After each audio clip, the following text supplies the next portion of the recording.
What we're going to do today is have a look at a short stretch along the freeway going north. And when I mean a short stretch, I mean a short stretch. It goes for a hell of a long way north. And it all started because I saw this mural and took a photo of it and thought, I've got a bit of time to kill, it's a nice day, why not go and try and find the path? And on the other side of the railway line there were a couple of police officers on bikes, and I popped over and asked them for directions, and boy did they lead me up the garden path. Not their fault. This was some interesting infrastructure I found along the way. I'll do another video on it. I happened to just blunder across it because the directions they gave me made absolutely no sense. Well, at the time they made no sense. Afterwards they made perfect sense. But I messed around for quite a while and eventually just blundered into Leadable. And I'm going to show you this because it's a great cafe strip. Lots of cyclists along here. I've only been to one cafe along here. It was very good, but there's at least half a dozen, I think, all very bike friendly. And this is just over the railway line and the freeway from the city in Subiaco, etc. So, you know, if you're ever here, it's definitely worth popping over and having a look. I think it's somewhere where a lot of the groups end up for a coffee because it's well set up for it. I just thought, well, I'll go down the end here and see if there's a path, and yes, there was. Bingo, I seem to have found the path that goes alongside the freeway. I mean, the freeway is pretty hard to hide. It's, what, about 4 or 5 lanes wide going each way. It's got flyovers. In order to get here, I had to ride under some of those flyovers. You can't hide it that easily, but for some reason, the entrances to the bike path alongside the freeway seem to be exceptionally well hidden, even though it's got its own good separated infrastructure like, you know, that bridge. For some reason, it's just squirreled away. Now, this path, can't say enough good things about it, I reckon. You know, I just went for about 8 kilometres. It was going to be, I think, 34 degrees. It was kind of getting late in the morning. Wasn't sure where I'll be able to find water along the way, so I thought I'll just go up a certain distance to, I don't know, find a place to turn around and just check it out. Now, it's smooth, it's red, it's wide, it's well marked, it's well lit, it's fenced, and it's surprisingly quiet. There's, you know, just on the other side of those trees on the left is the freeway, and there was 3 or 4 lanes of traffic rushing by in each direction. But you don't hear too much of that over here on this path, which I found really quite surprising. I mean, in places there's not a lot of vegetation between you and the freeway, but you know, it's kind of enough to cut down the noise quite a bit. And what I was really surprised though was I'd never actually been up this way into these suburbs. You know, I've driven up and down this freeway 1,000 times, but had no idea what was just off the suburb to my right here. And I, you know, got to have a bit of a look as we went past it. You know, footy ovals and suburbs and, you know, just all this stuff that I've never actually gone into and had a look. So, you know, it's a nice piece of infrastructure. I wish there was some more trees in sections like this for the shade, because, you know, it was 37 degrees today. It's going to be 37 again tomorrow. Kind of a fairly hot place to be if there's not a lot of shade. But, you know, I didn't have any issues with it on the day. And being a path alongside the freeway, it's like the freeway. If there are no road crossings, well, as far as I could see, you know, when the planners laid out Perth, they laid out these fantastically wide reservations for the freeways, and I guess they've just gobbled up a bit of that for the bike path alongside it. You know, they did the same with the train line when they put the train line up north, I don't know, 15, 20 years ago.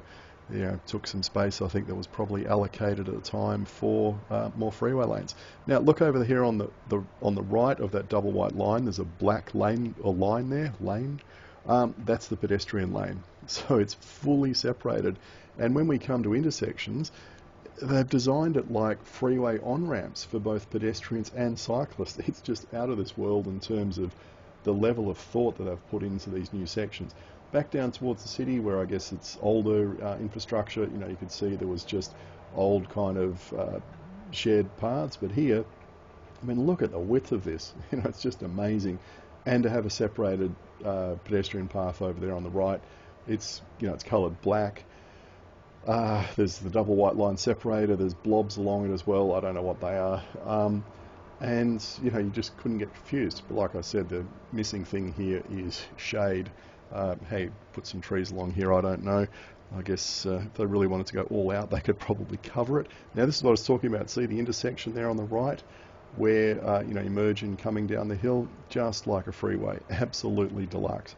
And one thing I think they could do in the underpasses was sweep them, but they're beautiful underpasses. Gradients were really good all along the way. And I was doing, I don't know, just a bit under 30 kilometres an hour, I think, along here, just non-stop. Don't know what it would be like in a headwind, but, I think it was almost no wind on the day. And I think you would see how people could just get on a time trial bike or something and live 30 kilometres outside the city and easily get down into the city in under an hour, I guess. Interesting to look at what the Strava times are like for the the really good athletes that live up north. Now I got to this point and thought, yep, that'll do. I think I've seen enough. Got to Hutton Street. I've got a mate who lives further up. One day I might actually go and visit him. Now I've come back down to Leederville here, and we're going to see the rest of this going into the city, because I was really interested to see where this pops out and why it is I've never been able to find it. So here, much rougher, older infrastructure. You can see the path is black asphalt. It's narrower. It's falling to bits. It's still not a bad path. Sydney standards, etc. By Perth, it's looking pretty decrepit, but it works. And get a nice view of the freeway over there on the right, and there's the city, which is where we're headed. And I had absolutely no idea where this was going to pop out or what it was going to be like. And in this older section, as we're getting kind of into the inner city, it's like, hit the brakes, T-junction. Thankfully, there's enough signage there to tell me which way to go. It starts getting narrow and twisty as it has to kind of work its way around. This is what I meant by all the flyovers.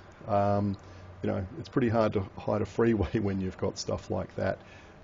Which you can see from quite a distance. But this path was just so well hidden away. When I came through here, I thought, wow, I'd never expected there to be a path running along here, and I don't think you can really see it from the road.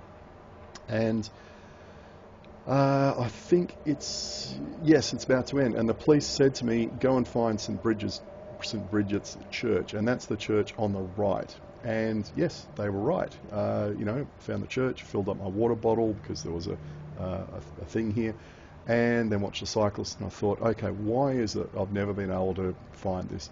And I went and did a bit of a loop around these streets to ride down the street a little bit and then come back up to see, well, is there any signage down this way that if I was riding towards the church from this direction, for instance, is there anything to direct me off to the left after the church onto the cycle path? And I'm riding along here going, no, nothing. Okay, let's cross the road, go down here, do exactly the same thing, do a U-turn, come back, have a look. Is there any signage? Is there anything on the road? Is there any symbology? At least here there is a red on-road cycle path, so that's not a bad indication. And then it just finishes. And at least there was this old beaten up sign here on the left with kind of an arrow straight ahead, and that's the little loop that I did. You can see there the kind of clover leaf. I went down another way just for completeness. I was very, very thorough, to make sure I wasn't dreaming and there was no signage.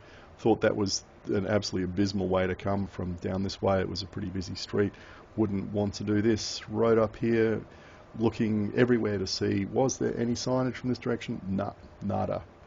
Now this is the other set of clues the police gave me. They said, go to the police station and turn right, go up to the church and turn left. So yes, this is like police headquarters for the city, and parking is at such a premium. The police are always parking on the footpath around here. Now have a look at this bit of statuary, silvery stuff on the left, because that's going to be important later. So, yep, I just crossed the road and pulled over and did a little summary of what we just saw. Now, there's no signage here to say that going up there is how to get to a fantastic path that goes along the freeway. It's a sign that tells you where you can park, but, there's there you go. So there's the path behind us. If you turn at the traffic lights, it's great. No signage, nothing, no symbology on the path, absolutely nothing as far as wayfinding goes. So yeah, pretty frustrated at all that amazing infrastructure and just no way of ever finding it. And then it was just the last leg. Well, how do I get from that silver, whatever the hell it was, bit of sculpture into the city? Well, okay, there's a nice red path, and I know this is going to kind of take me into Yagan Square, I think it is. And there's this magic disappearing path which I covered the other day. So okay, I know this is here now. I could go down here and take the invisible path, and that'll take me into the city. And you think, oh well, that's all good. Just avoid the furniture and avoid the concrete blocks, and we'll soon be at the RAC arena on the other side of the tracks. But what I found was completely ridiculous was to go, I don't know, less than 100 metres across the tracks. I had to go, I don't know, maybe a kilometre around the block. It was just quite silly. So I thought, if the government wants to build some bridges, a good place to build one might be, a bridge just over the railway line to, make that into a bit of a shortcut. So one thing I might do over the next couple of weeks is ride back up the freeway and then find one of these intersections where there's a path coming in like the one I turned around at, ride down that side path and see what the signage is like coming in from these side streets. Are these side streets as difficult to find as the path itself once you get out into suburbia? So I think that's just another summary of what cycling in Perth can be like. A mix of just absolutely fantastic new infrastructure, which is world class, blended in with some stuff which is now getting a bit old and tired and falling to bits. But the whole lot is so well camouflaged and so well hidden, it's just not funny. And I keep coming back to that point that I think the Achilles heel of the Perth bike network is nobody knows it's there.